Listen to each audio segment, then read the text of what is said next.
E aí, pessoal, estamos aqui com mais um vídeo bíblico e teológico. E o tema é bastante interessante. O assunto é: há ou não há salvação para Satanás e os seus demônios, para o diabo e seus anjos? O que a Bíblia e a teologia diz sobre esse assunto? Antes de responder essa indagação, aproveite para se inscrever no canal, deixar o seu like e ativar o sininho. E vamos para o vídeo!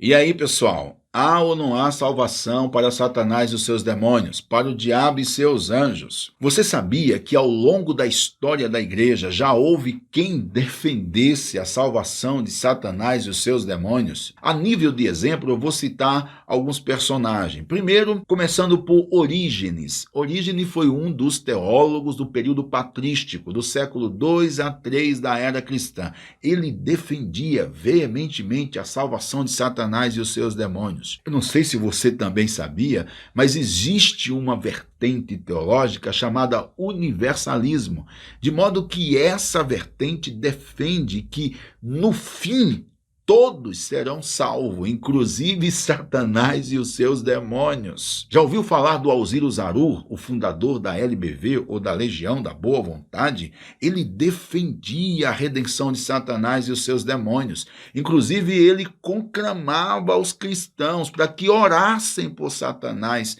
e os seus demônios. Mas o que a Bíblia diz em relação a essas ideias? A Bíblia é muito categórica, ela é explícita, ela é assertiva, objetiva e direta em relação a esse tema. Jesus disse em Mateus 25, o versículo 41, que o inferno foi criado para o diabo e seus anjos. Está escrito em João 16, o versículo 8, que o príncipe deste mundo, se referindo a Satanás nesse texto, ele já está julgado, ele já está condenado. Apocalipse 20, o versículo 10, João viu Satanás sendo lançado no lago de fogo.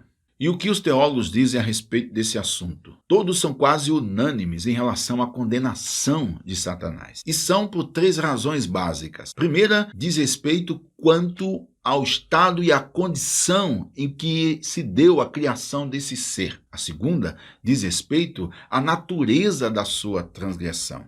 E a terceira razão diz respeito à reação tomada mediante a decisão de se rebelar contra Deus e instigar os anjos a fazerem o mesmo. Vejam cada uma das razões. A primeira, que diz respeito ao seu estado e condição em que foi criado. Esse ser, ele foi criado mediante uma condição privilegiada. Ele é chamado em Ezequiel 28 de querubim, mas não é um querubim qualquer.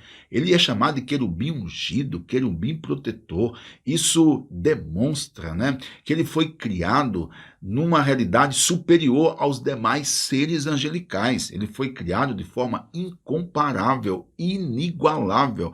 Isso reivindicava e exigia dele uma fidelidade maior. A segunda razão, que diz respeito à natureza da sua transgressão, essa é uma situação bastante relevante, pois a Bíblia diz em Ezequiel 28 que o Senhor encontrou nele, dentro dele, o pecado, ou seja, ele não foi externamente tentado ou assediado por ninguém a se rebelar contra Deus. Ele tomou decisão voluntária, deliberada, nasceu no coração dele, foi iniciativa dele de se rebelar contra Deus. E a terceira razão, mediante a decisão de se rebelar contra Deus.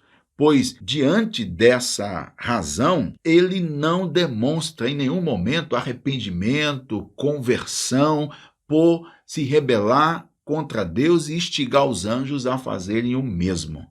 Por isso, os teólogos, quase todos, entendem que para Satanás não há possibilidade nenhuma de regeneração, de expiação, de justificação ou de perdão, ou melhor, não há possibilidade alguma de salvação para Satanás e os seus demônios.